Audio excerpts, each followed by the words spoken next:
कुछ लोगों के एक और मैसेज देते हैं उनको खुश करने के लिए। कुछ लोगों ने बड़ा पाप काटा है और लिया है। जिनने कहा था काल नेमी, उनका धन्यवाद करते हैं सबका।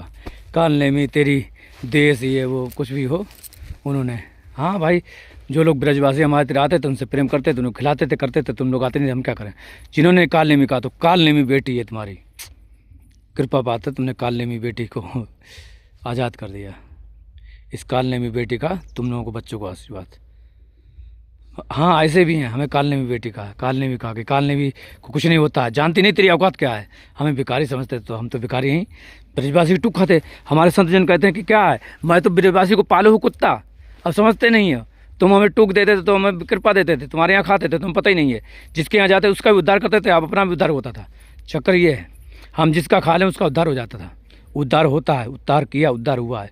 तभी कई बार हमने कहा, हमने लोगों के यहाँ ऐसे भी खाया जहाँ परिक्रमा कहीं भी ब्रज में प्याज का भी खाया, अपना दिया है। हमारे कृपा थी राधा रानी की हर चीज़ में, और वो क्योंकि राधा रानी की कृपा होती थी, इसलिए ज़्यादा नहीं करेंगे, इसीलिए उनके हिसाब से। अब वो पछताएंगे, कुछ भी हो, कोई मतलब नहीं। काल नेमी बेटी का भी धन्यवाद। काल नेमी बाबा बेटे को कुछ भी कहो, सभी को राधे राधे। उनको झूठ लग रहा होगा, ये सब वीडियो बना रहे, ख़त्म है वीडियो, लेकिन तुम्हारे काटे खून नहीं आएगा। क्यों? क्योंकि ठाकुर जी नहीं माफ़ करता। ठाकुरानी, हम ठाकुरानी हैं तो माफ़ कर देंगे, ठाकुर नहीं माफ़ करेगा। ऐसी सज़ा देता वो। शाम को भी अपने पुत्र को भी, किसी को नहीं छोड़ा, सबको आपने मरवा दिया। तो सोचो, हाँ सही है। फिर भी हम ठाकुर जी से कहेंगे सबको माफ़ कर देना। काल नेमी बेटी का राधे राधे।